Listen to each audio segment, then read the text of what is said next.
જામનગરમાં સરદાર પટેલની 150મી જન્મજયંતિની ઉજવણી રૂપે જામનગર વિધાનસભા મત વિસ્તારમાં એકતા યાત્રા યોજાઈ હતી। રાજ્ય કક્ષાના મંત્રીની અધ્યક્ષતામાં કાર્યક્રમ યોજાયો હતો। એકતા યાત્રામાં મેયર તેમજ પદાધિકારીઓ સહિતના બહોળી સંખ્યામાં નગરજનો ઉપસ્થિત રહ્યા હતા। જામનગરમાં સરદાર પટેલની 150મી જન્મજયંતિની ઉજવણી સ્વરૂપે જામનગર વિધાનસભા મત વિસ્તારની એકતા યાત્રા યોજાઈ હતી। પ્રારંભ સ્થળ ખાતે મેયરે શાબ્દિક સ્વાગત કર્યું હતું। કાર્યક્રમના અધ્યક્ષ રાજ્ય કક્ષાના મંત્રી રીવાબા જાડેજાએ પ્રસંગને અનુરૂપ પ્રવચન અને સરદાર પટેલની પ્રતિમાને પુષ્પાંજલિ અર્પી યાત્રાનો પ્રારંભ કરાવ્યો હતો। આરંભ સ્થળે મંત્રી અને મહાનુભાવો વિવિધ સ્પર્ધાના વિજેતા વિદ્યાર્થીઓને કીટ આપી સન્માનિત કર્યા હતા। મંત્રીએ પોતાના પ્રવચનમાં જણાવ્યું હતું કે આ યાત્રા એ કોઈ યાત્રા નહીં પણ એક રાષ્ટ્રપ્રેમી મહાન વિભૂતિને અંજલિરૂપ છે। સરદાર પટેલનું જીવન રાષ્ટ્રપ્રેમ, દયા અને સાહસ વગેરે ગુણોની પ્રેરણા આપે છે।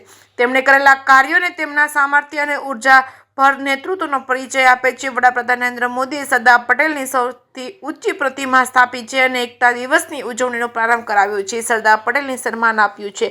યાત્રાનો પ્રારંભ જામનગર ખાતે નવી કોર્ટ બિલ્ડિંગ પાસેથી ગાંધીનગર મેઇન રોડથી થયો હતો અને શહેરના પટેલ કોલોની, વિકાસગૃહ, સાંસદ નિવાસ તેમજ વાલકેશ્વર નગરી તેમજ ગુરુદ્વારા સર્કલ, મહારાણા પ્રતાપ સ્ટેચ્યુ થઈ લાલ બંગલો સર્કલ પાસે આ યાત્રા વિરામ આપી હતી। વિવિધ સ્થળોએ અલગ અલગ સમુદાય દ્વારા યાત્રાનું સ્વાગત કરવામાં આવ્યું હતું। વિવિધ સ્થળોએ સાંસ્કૃતિક કાર્યક્રમો રજૂ કરવામાં આવ્યા હતા।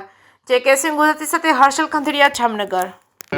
આજરોજ જામનગર મહાનગરપાલિકા દ્વારા 78 વિધાનસભામાં પરમ આદરણીય લોખંડી પુરુષ સરદાર વલ્લભભાઈ પટેલ સાહેબની 150મી જન્મજયંતિ નિમિત્તે એક યુનિટી માર્ચનું આયોજન કરવામાં આવ્યું, જેમાં બહોળી સંખ્યામાં નગરજનો, એરફોર્સ, નેવી અને ડિફેન્સની ત્રણેય પાંખોથી લઈ સોલ્જર્સથી લઈ એનસીસીના કેડેટ તેમજ ચૂંટાયેલા જનપ્રતિનિધિ અને સાથે નગરજનો બહોળી માત્રામાં જોડાયા। ખાસ કરીને આદરણીય પ્રધાનમંત્રી શ્રી નરેન્દ્રભાઈ મોદી સાહેબનું જે વિઝન અને સ્વપ્ન હતું કે સરદાર સાહેબના જે અમૂલ્ય કર્તવ્યો અને દેશ માટેનું એમનું જે યોગદાન છે કે જેમણે ભારતને અખંડ ભારત તરીકે સ્થાપિત કર્યું અને રજવાડાઓ 562 જેટલા રજવાડાઓને એકત્રીકરણ કરી અને આ દેશને અમૂલ્ય વારસો આપી અને જેમણે પોતાનું જીવન છે સંપૂર્ણ રીતે દેશ સેવામાં સમર્પિત કર્યું, ત્યારે એ વ્યક્તિ વિશેષની 150મી જન્મજયંતિ હોય, 150મી જન્મજયંતિ હોય ત્યારે એમને વધાવવા માટે, એમને શ્રદ્ધાંજલિ આપવા માટે અને દેશ માટેના એમના જેટલા કર્તવ્યો છે એ બિરદાવવા માટે થઈ અને આજે એક યુનિટી માર્ચનું આયોજન કરવામાં આવેલું હતું।